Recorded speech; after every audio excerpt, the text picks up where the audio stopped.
c'est l'objet du webinaire aujourd'hui, de pouvoir travailler sur ce premier sujet qui est celui de la maintenance prédictive. Ce sujet nous paraissait intéressant à plusieurs titres. Le premier, c'est que quand on rentre un petit peu plus dans l'analyse de ce que sont finalement les pannes ou les défaillances machines, dans les échanges qui ressortent, on a identifié aujourd'hui 90 à 95 en fait de l'origine de ces pannes, qui sont des origines électromécaniques ou de la chaîne cinématique, sur laquelle on sait déjà faire beaucoup de choses, puisque on sait déjà, il y a toute une approche, de traitement du signal, il y a une approche d'analyse vibratoire, il y a, je l'évoquais, des liens qui peuvent se faire entre le contrôle vision sur la non-qualité pièce et de l'anticipation de détection de machine. Donc sur lesquels par contre on voit bien qu'on mobilise finalement dans ce cadre-là, à la fois, l'expertise du fabricant de machines dans un certain nombre de cas de figure puisque, les fabricants de machines ont en général une connaissance très fine de leurs équipements dans ce cadre-là, mais qui pose aussi, si on le projette un peu, des questions sur la capitalisation des savoir-faire puisque, on voit bien qu'il peut y avoir des enjeux à ce niveau-là en fait, chez les fabricants de savoir comment on va pouvoir continuer et capitaliser au mieux sur cette expertise technique et donc sur, ces données qui sont disponibles chez un fabricant pour pouvoir, venir en soutien finalement d'une démarche de maintenance et notamment de maintenance prédictive. Et puis, on voit bien aussi à travers ça que dans ce cadre-là,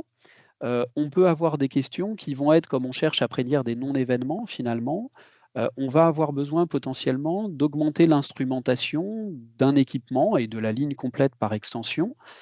pour pouvoir en fait faciliter la remontée de données de qualité qu'on va ensuite pouvoir traiter. Et on voit bien que sur l'ensemble de ces aspects-là, avec un enjeu et une finalité qui est de pouvoir, augmenter le taux de disponibilité de la machine finalement et donc de réduire les coûts de maintenance, les arrêts de production ou, d'avoir une meilleure visibilité finalement sur l'état en fonctionnement de la machine. Bah, on voit bien que sur l'ensemble de ces briques, l'intelligence artificielle, qu'elle soit dans sa version plus traditionnelle sur le machine learning, le deep learning ou d'autres typologies, ou sur le génératif, peut vraiment en fait être un support, et à la fois un facteur d'accélération et d'optimisation en fait de ce travail. Et donc c'est pour ça que ce sujet-là nous paraissait intéressant. Heu, Autre peut-être élément d'illustration autour de ça, c'est ce que vous retrouvez autour de ce graphique, c'est que quand on repositionne les fabricants de machines au cœur de cet enjeu de transformation finalement, avec, l'intégration des technologies de l'IA, bah, on voit bien qu'en amont, on a tout un enjeu en fait autour d'un sujet qui est double entre les données et l'intelligence artificielle. C'est-à-dire globalement,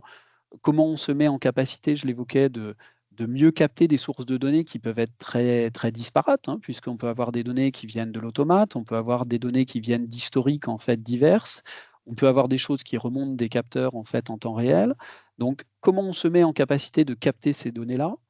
Comment on se met en capacité de les sécuriser, que ce soit à l'échelle des données ou de l'infrastructure? Heu, Comment on assure finalement quand on passe de l'équipement unique à une ligne de production, finalement une réflexion sur les goulots d'étranglement, le bon degré d'instrumentation, sur l'interopérabilité des équipements entre eux ou sur le fait de pouvoir faire des corrélations en fait entre une panne et des causes qui peuvent être multiples, avec, si on refait aussi le lien avec le sujet compétences, avec quand même dans les années qui arrivent à horizon 2030, une perte imaginée de 30 à 40 d'expertise technique ou critique, au sein des entreprises industrielles, et donc pour lesquelles, ben, on voit bien que, sur toute cette partie amont, on peut avoir un enjeu qui est un enjeu de se mettre en capacité de mieux capter ces données, pour pouvoir finalement adresser plusieurs usages. Et donc dans les usages, on est là aujourd'hui sur ce sujet de la maintenance prédictive, mais on voit bien que ces usages-là, encore une fois, je parlais tout à l'heure d'enseignements qui soient des enseignements transposables, on pourrait, avoir une réflexion qui est analogue sur d'autres usages. Donc, comment on se met en capacité d'aller, également intéresser finalement le fabricant de machines et d'équipements, à la valeur qui est créée, par l'exploitation en fait des données qui sont en partie produites par l'équipement qu'il commercialise. Et donc dans ce cadre-là, bah, des enjeux d'évolution aussi finalement du modèle économique qui peuvent être à considérer, avec, si je reprends ce que l'on a partagé avec différents fabricants ou offreurs de solutions sur ce sujet-là. On le voit bien, encore une fois, une source d'expertise technique et une connaissance de l'équipement intrinsèque qui, en tout cas pour lequel le fabricant de machines concentre toute une partie du savoir-faire et puis, des délais de retour ou d'amortissement, de ROI, qui vont de 6 mois à 3 ans quand on échange avec des acteurs qui ont déjà des premiers retours d'expérience en fait, qui fonctionnent autour de ce sujet de la maintenance prédictive. Donc ça nous paraissait vraiment important de pouvoir mettre le fabricant de machines au cœur de ce travail-là, l'intéresser finalement en fait, à la création, enfin à la valeur qui est créée par les données en fait pour lesquelles l'équipement, qu'il commercialise va produire toute une partie des données, et puis également sur ce sujet encore une fois plutôt RH de la capitalisation des savoir-faire techniques, avec donc toujours cette finalité qui est l'émergence projet, vous l'avez bien compris. Dernier élément avant qu'on passe aux interventions en fait, à suivre donc de Pascal, Patrick et Laurent, c'est cette diapositive qui nous paraissait également importante. C'est le fait de se dire que quand on repositionne cette séquence, d'implémentation ou d'engagement d'un projet en fait IA autour de la maintenance prédictive pour un fabricant, c'est la séquence que vous retrouvez au milieu. On a essayé de faire un double travail. Le 1er, ça a été de décrire les expertises projets qui sont, mobilisées ou mobilisables en fait dans le cadre d'une démarche comme celle-ci. Et la deuxième, ça a été de regarder en face de ces éléments-là, qui sont les offreurs de solutions, qui seraient finalement à mobiliser. Et si on fait le lien avec ce que j'évoquais tout à l'heure sur les solutions qui sont référencées au niveau de Grand Est Développement Solutions, bah, est-ce que l'on a sur finalement l'ensemble de ces profils-là des offreurs référencés? Et ce qui est assez intéressant, alors on pourrait mettre une réserve, il n'y a pas de thématique sur la partie connectivité 4G, 5G et Ethernet industriel, mais si on le regarde sur, l'ensemble des autres profils d'offreurs, eh bien on se rend compte que l'on a des offreurs de solutions qui sont référencés et qui sont référencés en nombre, hein. Vous le voyez, 166 sur l'industrie, 96 sur le numérique, qui sont référencés sur quasiment la totalité de ces briques, avec une profondeur qui peut être variable, avec un enjeu qui est de continuer à renforcer et à bien identifier les solutions mobilisables en région. Mais on a déjà des offreurs référencés en fait sur,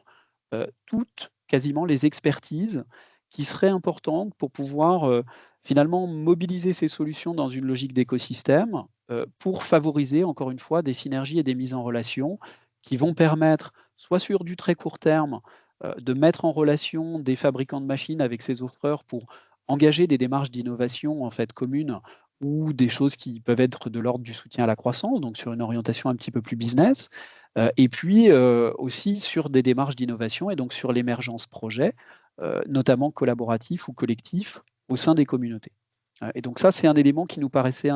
extrêmement important, c'était de porter à votre connaissance, ce tissu d'acteurs et puis, sachez qu'aussi pour le faire et on y reviendra un peu plus loin dans le déroulé, on continue nous le travail de qualification, donc la bonne connaissance que l'on a en fait des expertises de ces offreurs, notamment sur ce sujet, de la maintenance prédictive, pour pouvoir les mettre en visibilité des fabricants de machines. Voilà